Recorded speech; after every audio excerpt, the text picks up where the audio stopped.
Un F-117 Nighthawk traverse les cieux sombres et orageux, volant bas au-dessus de la campagne serbe. Le pilote, le lieutenant-colonel Darel Željko, a pour mission de bombarder le centre de commandement de la force aérienne serbe à Belgrade.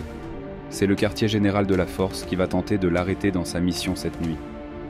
Seul après le retrait de son escorte de F-16, Željko compte sur la furtivité exceptionnelle de son avion. Mais au sol, le lieutenant-colonel Zoltan Dani et son équipe activent un radar P-18 modifié. Contre toute attente, ils repèrent un écho faible mais stable. Dani ordonne de verrouiller la cible et lance un missile S-125. À bord, Željko ne perçoit le danger qu'au dernier moment. Il tente des manœuvres évasives, mais le missile explose près de son appareil. Gravement endommagé, le Nighthawk perd de l'altitude. Željko s'éjecte et atterrit en pleine campagne serbe.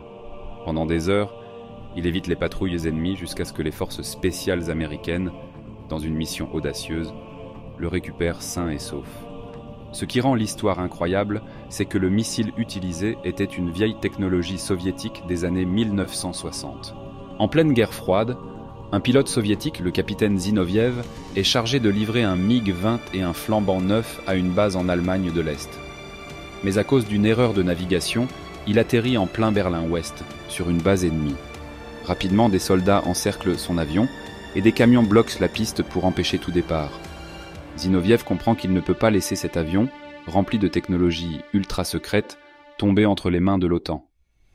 Il décide alors de prendre une décision audacieuse.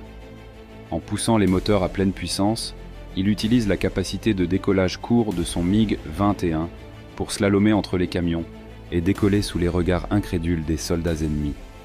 Il rejoint Berlin-Est sain et sauf. En 2011, un drone américain RQ-170 Sentinel, utilisé pour des missions de surveillance, disparaît au-dessus de l'Iran. Quelques jours plus tard, l'Iran annonce qu'il a capturé le drone, intact. Selon les Iraniens, ils auraient piraté les systèmes GPS de l'appareil pour le forcer à atterrir sur leur territoire.